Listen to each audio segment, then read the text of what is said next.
साम्राज्य न्यूज, सामान्यांचा असामान्य आवाज। विधान भवनातील महत्त्वाच्या विषयांवर भाजपची ठाणे, कोकण, मुंबई आणि पश्चिम महाराष्ट्र विभागनिहाय रणनीती बैठक।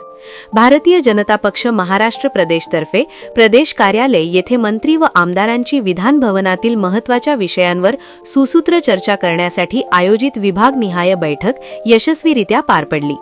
भाजप महाराष्ट्र प्रदेश अध्यक्ष माननीय आमदार श्री रवींद्रदादा चव्हाण यांच्या मार्गदर्शनाखाली पार पडलेल्या या बैठकीस ग्रामविकास व पंचायत राज मंत्री श्री जयकुमार गोरे, उच्च व तंत्र शिक्षण मंत्री श्री चंद्रकांत दादा पाटील, सार्वजनिक बांधकाम मंत्री श्री शिवेंद्रराजे भोसले, मत्स्य व्यवसाय आणि बंदर विकास मंत्री श्री नितेश राणे तसेच भाजपचे माजी खासदार श्री किरीट सोमय्या, भाजपा विधान परिषद गटनेते श्री प्रवीण दरेकर, आमदार श्री किसन कथोरे, आमदार प्रसाद लाड, आमदार अतुल भातखळकर, आमदार श्रीकांत भारतीय, आमदार प्रशांत ठाकूर, आमदार सौ चित्राताई वाघ, आमदार सौ सुलभा गायकवाड, आमदार कुमार आयलानी, आमदार गोपीचंद पडळकर, आमदार विक्रांत नाईक, आमदार ज्ञानेश्वर मात्रे यांच्यासह तीनही विभागाचे इतर आमदार तसेच प्रदेश सरचिटणीस डॉक्टर संजय कुटे, प्रदेश सरचिटणीस माधवीताई नाईक, प्रदेश सरचिटणीस राजेश पांडे, प्रदेश सरचिटणीस सुनील राणे, मुख्यालय प्रभारी रवी अनासपुरे यांच्यासह अन्य पदाधिकारी उपस्थित होते।